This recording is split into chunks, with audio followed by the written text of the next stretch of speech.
I'm Chef Michael from the Culinary School of the Rockies. I'm going to be showing you how to make chicken stock. Chicken stock is one of the key or essential ingredients in the kitchen. You can do so many things with it. I want to do what is called a white chicken stock today. Stock is categorized into two main categories, white stocks and brown stocks. In this case, we're going to be making a white chicken stock, meaning I'm not going to roast the chicken parts or the chicken carcasses, and I'm not going to roast my vegetables ahead of time. I'm going to throw everything in as is. It's going to give us what is called a white stock. Versus a brown stock, on the other hand, you're actually going to roast your bones and you're going to caramelize or cook your mirepoix ahead of time. The main difference will be number one, color, and number two, flavor. Our stock's going to be darker in color because we've roasted those items ahead of time, and we're going to have a little more complex flavor from the caramelization that has occurred from the roasting process. In this case, I want to keep it nice and light or golden in color. It's going to be a neutral stock, so I can do a number of things with it. A number of sauces can be made, a number of soups can be made from this stock. I make a stock using a stock pot at least this size. I would never want to go any smaller. It's a shame to go through the process. It's a several-hour process. It's a shame to go through it and only have a quart of stock left. So this carcass has been cooked. These pieces of chicken or these particular carcasses have not been cooked. So what I've done is taken the chicken off of these in the past, cooked it, and I've frozen these chicken carcasses. So when I make stock, I'm usually using a combination of some frozen chicken parts and some roasted chicken parts, putting them all together. What I want to do is look at my stock pot, and I never measure things for stock. I look at the amount of stock I want to make, and I eyeball it. So what we're going to do is, first and foremost, put the bones in the pot. I want to make sure I have collected enough bones here to come about a third of the way up my pot. So if you're making a larger batch of chicken stock, it'll require just a few more bones. If you want to make one small batch of chicken stock, you could literally do it with one chicken carcass. The bones. It's really important to, number one, rinse them. So I'm going to make sure I'm going to clean my bones. I don't want a lot of blood. And I also want to make sure I don't have a lot of flesh on the bone or a lot of fat on the bone. Those two things will actually cloud the stock and give us a stock that's not clear but cloudy. A clear stock is exactly what we're looking to do today. So I have pulled off any pieces of fat from these frozen pieces. I've rinsed them. They're sitting in a colander draining. There's not much left on this small carcass. It's all going to go into our stock pot first. I'm not worried about my vegetables. Start with your bones.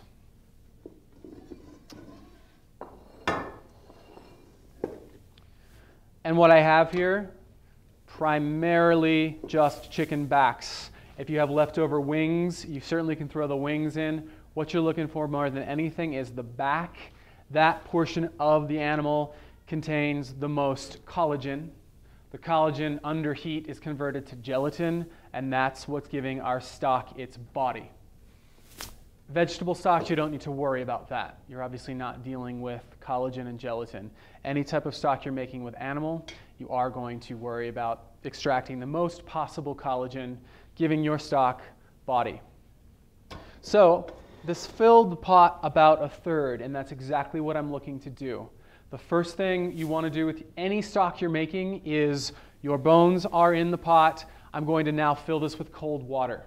I'm not going to worry about my vegetables, and I'll explain that in just a moment.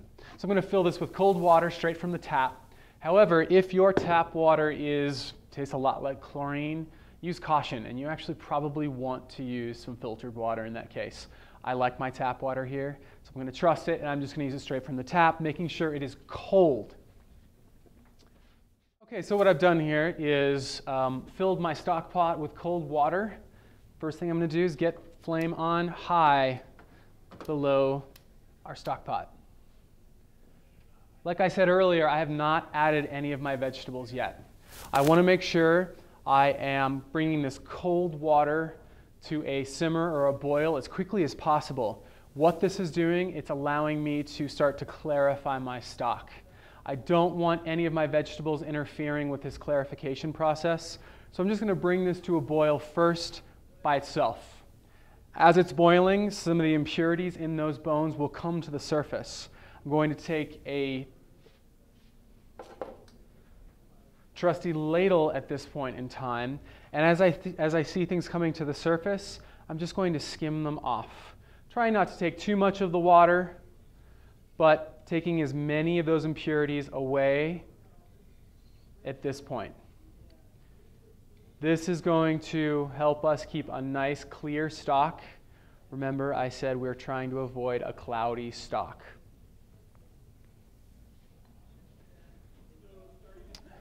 So I'm going to continue skimming my stock until it comes to a boil.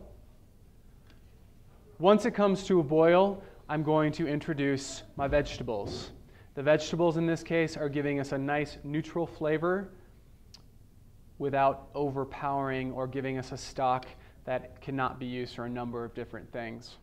What I'm going to introduce next is called a Mirepoix, a classic French culinary term meaning, roughly, equal parts of carrot, yellow onion, and celery.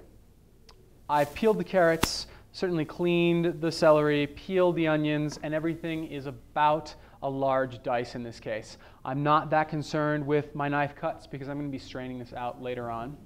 What I'm going to do now is add our Mirepoix. In addition to our Mirepoix, I'm going to add what is called a bouquet garni, another fun French term. So what I have in my bouquet garni are some sprigs of fresh thyme into our stock. I have some parsley stems.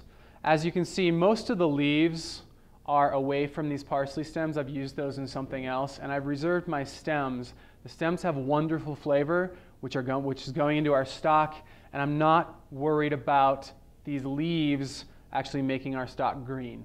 If you use something that is too green, meaning too much chlorophyll, you're actually going to risk the chance of having a green stock. We do not want a green stock, so I'm going to keep most of these out, just using the stems like I said. Bay leaves. Make sure your bay leaves are either fresh or dried and they haven't been sitting around too long. And then lastly, I have here some whole peppercorns, and I'm using a pinch or maybe two. It's probably about 6 or 7. Throw them in. This is all a stock requires. I am not adding salt. I am not adding wine. This is it. What I'm going to do now is let this simply boil. I don't want it to be rapidly boiling, so I'm going to watch and make sure I don't have big bubbles. I want a gentle simmer. If it is actually boiling too rapidly, you risk the chance of the stock clouding, or it's sort of stirring too much and it's not allowing it to naturally clarify itself.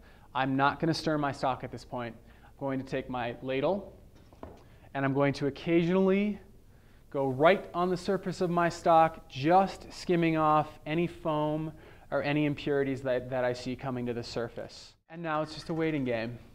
I personally like to simmer my stocks for at least 5 hours, 5 to 8 hours. If you trust your if you trust your stovetop, let it go overnight. If you have a nice, very low flame beneath the stock, let it go overnight. Stock that can simmer overnight is going to be a little bit better. If you are going to allow your stock to go for a long period of time, you're going to walk away from it, make sure you fill it up to the top with water so you don't lose too much stock when you're away from your stock. Like I said, one of the most difficult things is maintaining that gentle simmer. You don't want too much of a boil. You want just a nice gentle simmer with your stock. When this stock has simmered for 5 to 8 hours, I am going to turn the heat off and I'm going to strain it. I usually strain it into a large container. You could use a colander to strain it. You could use what is called a chinois, and that's a fine mesh strainer. Whatever you have to catch the solids will work.